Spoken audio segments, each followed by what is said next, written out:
खाम तेल की कीमतें दोबारा आसमान चबाते करें।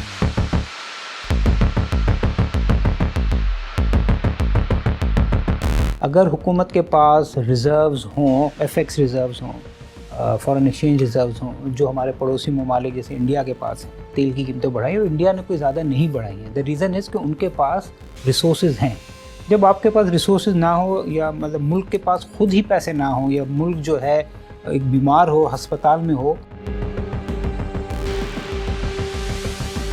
ये हालात तकाजा करते हैं कि हुकूमत की जानिब से नाफिज करदा किफ़ायतशुमार पॉलिसी पर मिनो अन अमल किया जाए और पेट्रोल का इस्तेमाल कम से कम कर दिया जाए। नमस्कार दोस्तों, डीडी रेड के एक और रिएक्शन वीडियो में आप सभी का स्वागत है। मैं हूं आलोक। दोस्तों, पूरा पाकिस्तान इस वक्त उबल रहा है। एक तो गर्मी उबला रही है और दूसरा पेट्रोल डीजल की बढ़ती कीमतें उबला रही हैं। एलएनजी की शॉर्टेज उबला रही है, एलपीजी गैस की शॉर्टेज उबला रही है और उबल रहे हैं पाकिस्तानी अंदर ही अंदर। तो जी, शुक्रवार जुमा आया है, बड़ा पाक दिन मानते हैं ये लोग, और जुमे के दिन ही पाकिस्तान की सरकार ने बुलाया है पाकिस्तान के आवाम को, ओए इधर चल, रेट बढ़ा दिया है पेट्रोल और डीजल का, भरना पड़ेगा तुम लोग को। और चू की आवाज निकाली तूने, मत दिला इधर चल। ये हुआ है पाकिस्तान की जनता के साथ और हर शुक्रवार होगा। अब ये मजबूरी है पाकिस्तान की, पैसे खर्च होते जा रहे हैं। पाकिस्तान का जो वीकली फ्यूल कंजम्पशन का के लिए जो पैसे खर्च किए जा रहे थे वो था $300 मिलियन। अब हो गया है वो $800 मिलियन, $500 मिलियन पर वीक। महीने में $2000 मिलियन बढ़ गया, यानी कि $2 बिलियन खर्चा बढ़ गया पर महीना खाली तेल पर। लेकिन भारत में ऐसा नहीं हुआ। हाँ, कमर्शियल सिलेंडर के रेट बढ़े, बिल्कुल कमर्शियल सिलेंडर महंगे हुए हैं। एक आध जगह पीएनजी महंगी हुई है, हाई स्पीड में थोड़ा बहुत प्रीमियम पेट्रोल और डीजल में भी बढ़ा है, बट नॉर्मल पेट्रोल डीजल नहीं बढ़ा है। नॉर्मल रसोई गैस के दाम नहीं बढ़े हैं। हमारे यहाँ जो घर पे पीएनजी आ रही है, पाइप्ड है, वो नहीं बढ़े हैं। नए कनेक्शन दिए जा रहे हैं, पीएनजी के पाइपलाइन के नए कनेक्शन बनाए जा रहे हैं।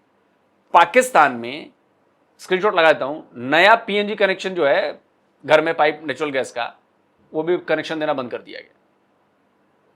अब पाकिस्तानी मीडिया ये चर्चा कर रही है कि भैया भारत में ऐसा क्यों नहीं हो रहा, भारत में पेट्रोल डीजल के दाम सेम कैसे हैं और हमारे साथ क्या हो रहा है। तो आइए मजे लेते हैं भाई।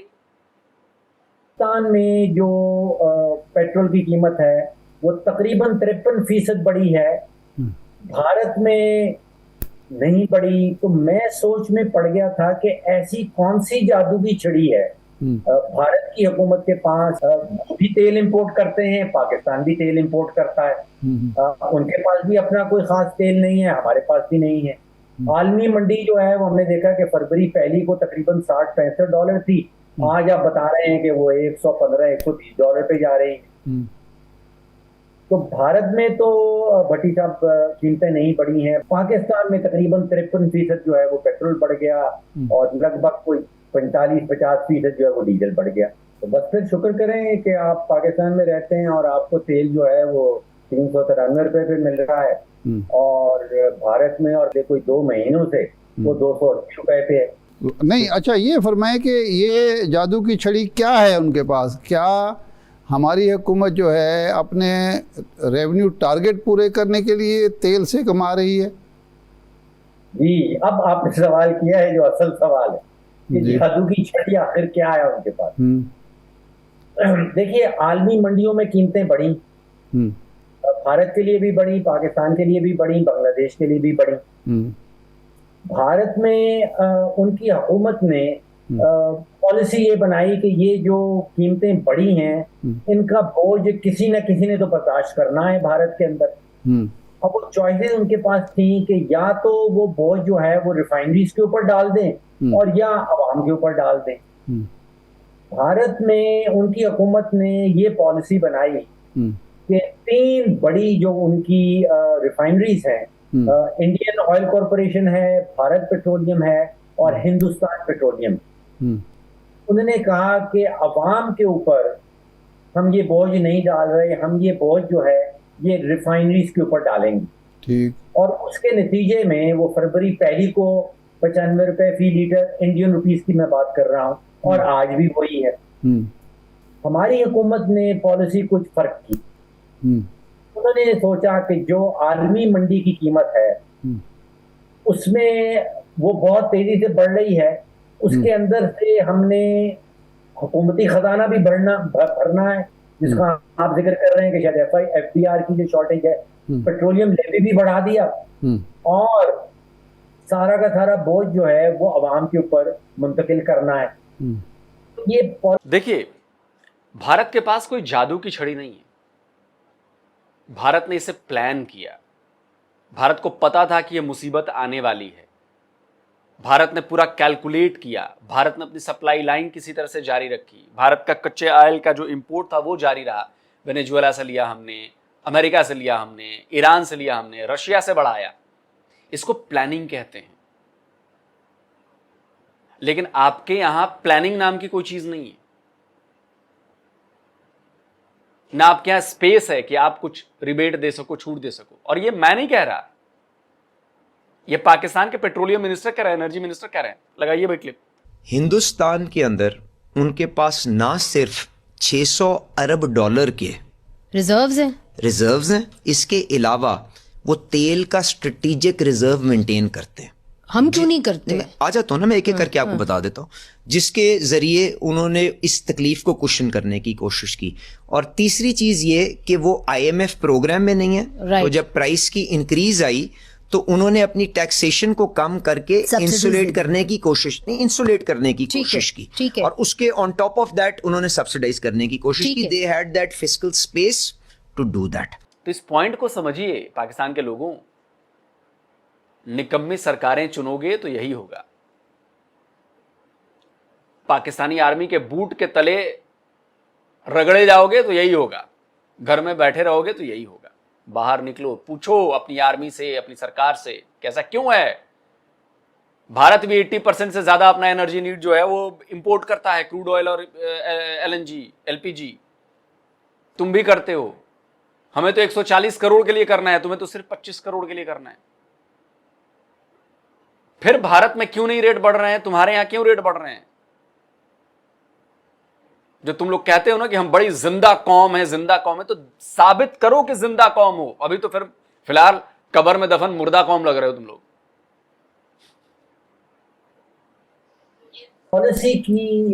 पॉलिसी का नतीजा है। पॉलिसी हुकूमत ने सोचनी है कि जो बोझ है, बोझ तो पड़ेगा। जब आलमी मंडी में $65 से 115 $120 पे जाता है, तो पाकिस्तान, श्रीलंका, बांग्लादेश, इंडिया, इनके बोझ तो आएगा। हुकूमत ने पॉलिसी बनानी है कि बोझ किसके ऊपर डालना। अच्छा डॉक्टर साहब, ये फरमाएं कि हुकूमत के अपनी जेब भरने के लिए या अपने रेवेन्यू टारगेट पूरे करने के लिए वो मजबूरी है उसकी, वो तो समझ आती है। रिफाइनरीज को फ़ायदा पहुंचाने के पीछे क्या मंतक है, क्या मसला है? क्या वो रिफाइनरीज को पहुंचने वाला फ़ायदा भी हमारी जो एलीट है, हुक्मरान अशराफिया है, उसी को उसमें कोई ना कोई हिस्सेदारी है? देखिए, मैं जो मुनाफे उन कंपनीज ने कमाए हैं वो आपके सामने रख सकता हूँ, जो पब्लिकली डिक्लेयर किए हैं। आपके सवाल का जवाब मेरे पास नहीं। मैं ये आपको बता सकता हूँ कि जो पाकिस्तान रिफाइनरी है उसने पिछले कोई 9 महीने का भी अपना प्रॉफिट डिक्लेयर किया है, और वो 12 अरब रुपए का है। अच्छा। नेशनल रिफाइनरी ने 9 महीने का प्रॉफिट डिक्लेयर किया है और वो 9 अरब का है। और अटक रिफाइनरी ने भी प्रॉफिट डिक्लेयर किया है, वो 18 अरब का है। अच्छा। और एक और रिफाइनरी है सिनर्जी, उसने भी अपना प्रॉफिट डिक्लेयर किया है, वो 18 अरब रुपए का है। अच्छा। हुकूमत ये उनको मुनाफा सिर्फ रोक कर ही, यानी ज़्यादा मुनाफा रोक कर भी अवाम को रिलीफ दे सकती थी, जो उसने कोशिश नहीं की। देखिए, मैं तो आपके सामने भारत का मॉडल रख रहा हूँ और बांग्लादेश का मॉडल रख रहा हूँ। नहीं, सवाल ये है कि डॉक्टर साहब, हुकूमत के लिए भी अवाम पे बोझ डालना क्या ये आसान फैसला था इसलिए कर लिया क्योंकि इसका जो कज़िया है या बोझ है वो आखिर में हुकूमत ने ही उठाना है? इस वक्त अवाम पे जो बोझ पड़ रहा है वो रिएक्शन सारा हुकूमत पे ही निकलना है, तो बिना किसी उज़र या बिना किसी मजबूरी आप समझते हैं कि हुकूमत ने ये सब कर लिया? देखिए, हम सब जानते हैं कि आलमी मंडी में कीमत बढ़ी है, बहुत तेजी से बढ़ी है। 3 ममालिक में जो उनके हुकूमतों ने जो फैसले किए हैं वो मैंने आपके सामने रख दिए हैं। ऑयल शॉक तो पूरी दुनिया को आया है। अब वो ऑयल शॉक का बोझ किस पे डालना है, वो हर हुकूमत की अपनी पॉलिसी है, और वो भारत की पॉलिसी, बांग्लादेश की पॉलिसी, पाकिस्तान की पॉलिसी मैंने आपके सामने रखी। अच्छा, सही। डॉक्टर साहब ये बताएं कि इसका एक तो अवाम पर तो बोझ पड़ा है, या मईशत पर कितना बोझ पड़ा है? इसकी वजह से जो महंगाई का आया उसकी वजह से क्या हमारी मईशत को जो नुकसान होगा वो उससे कहीं ज़्यादा नहीं होगा? देखिए, जंग से पहले जो 60 से 70% पाकिस्तानी खानदान थे, बिजली की बिल की वजह से उनकी कुव्वत खरीद आप समझिए तकरीबन खत्म थी। यानी कि बिजली का बिल देने के बाद 60 से 70% पाकिस्तानी खानदान जो हैं उन्होंने अपने किचन के ऊपर जो खर्चा करते थे वो कम कर दिया। तो हफ्ते जो महीने में 4 दफा गोश्त खरीदा जाता था, वो आ गए महीने में 1 दफा गोश्त पे, क्योंकि बिजली का बिल देना जरूरी था। अब ये कहानी है जंग से पहले की। अब आप आ जाएं कि कुव्वत खरीद बिजली का बिल देने के बाद, और अब कोई 393 रुपए का पेट्रोल खरीदने के बाद, अब कुव्वत खरीद तो बची नहीं। ठीक। अब बेशक हुकूमत हमें तसल्ली दे कि जो महंगाई की शरह है वो कंट्रोल में आ गई, और वो वाकई में कंट्रोल में आ गई। यानी कि कोई 2-2.5 साल पहले वो डबल डिजिट में हुआ करती थी, 30-32% की भी महंगाई हमने सही है। अब कह रहे हैं कि वो सिंगल डिजिट पे आ गई है, 7-8% पे आ गई। लेकिन अगर जेब में पैसा टका नहीं है, अगर कुव्वत खरीद नहीं है, तो बेशक आपकी जो महंगाई की शरह है वो 7-8% पे हो। मेरे पास तो बिजली का बिल देने के बाद और पेट्रोल खरीदने के बाद वो किचन के पैसे पूरे नहीं हो रहे। वो भी मैंने, आप सोचिए कि गोश्त खाना बंद कर दिया है, फ्रूट खाना बंद कर दिया है। और सोचिए अभी प्रॉब्लम बढ़ने वाली है। ये तो अभी 7-8% की बात कर रहे थे, रिपोर्ट आ गई है, मैं आपको स्क्रीनशॉट लगा देता हूं। 9% इन्फ्लेशन रेट, महंगाई दर पाकिस्तान में 9% हो गई है। 9% समझ रहे क्या हालत होने वाली है? लोग भूखे मरने वाले हैं। और वो रिपोर्ट आई थी ना हंगर क्राइसिस लिस्ट की, वो भी लगा दो भाई। टॉप 10 में है पाकिस्तान। 1 करोड़ से ज्यादा लोग भूखमरी का शिकार हो रहे हैं। और मैं इस बात की गारंटी दे सकता हूं कि अगर महीने भर ये ब्लॉकेड होर्मुज और ये ईरान और अमेरिका चला, पाकिस्तान टूट जाएगा, या पाकिस्तान में सिविल वॉर हो जाएगी, पाकिस्तान में लड़ाइयां होने लगेंगी, पाकिस्तान में लोग एक दूसरे को मारने लगेंगे। और ये होगा, आप देखिएगा। अगर पाकिस्तान की सरकार ने कुछ कोशिश नहीं किया, आसिम ने कोशिश नहीं की, तो ये भयंकर बवाल बढ़ने वाला है। ये आसान नहीं रहने वाला। आप जरा सोचिए, जब आदमी मरने लगेगा, उसको खाना नहीं मिलेगा, उसको पानी नहीं मिलेगा, उसका रोजगार नहीं चलेगा, वो बच्चों को खिला नहीं पाएगा। कुछ लोग खुद को मार लेंगे, अपने बच्चों को मार लेंगे। कुछ तो निकल आए कि यार जब हम मर ही रहे तो सामने वाले को भी मार के मरे यार। और ये पाकिस्तान में होगा, आप देखिएगा। और पाकिस्तानियों, बुरी खबरें अभी खत्म नहीं हुई हैं। सुनो, ये देखो, ये शहबाज राणा है। शहबाज राणा जो हैं, ये आपका जो एक्सप्रेस न्यूज है उसमें कई तरह के शोज करते हैं, इकोनॉमिक कॉरेस्पॉन्डेंट है द एक्सप्रेस ट्रिब्यून में। उन्होंने एक ट्वीट किया है जिसमें बताया है कि मिडिल ईस्ट कॉन्फ्लिक्ट में inflict up to $68 billion loss on national economy. National assembly ने कहा है।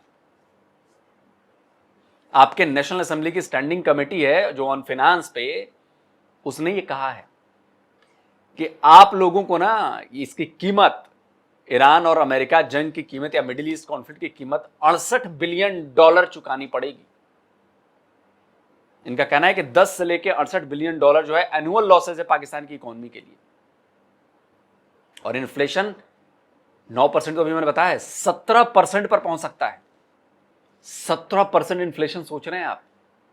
लोग खुदकुशियां करने लगेंगे, अपने बच्चों को मारने लगेंगे, खाने के बिना लोग मरेंगे। और ये एक इकोनॉमिस्ट ने कहा है।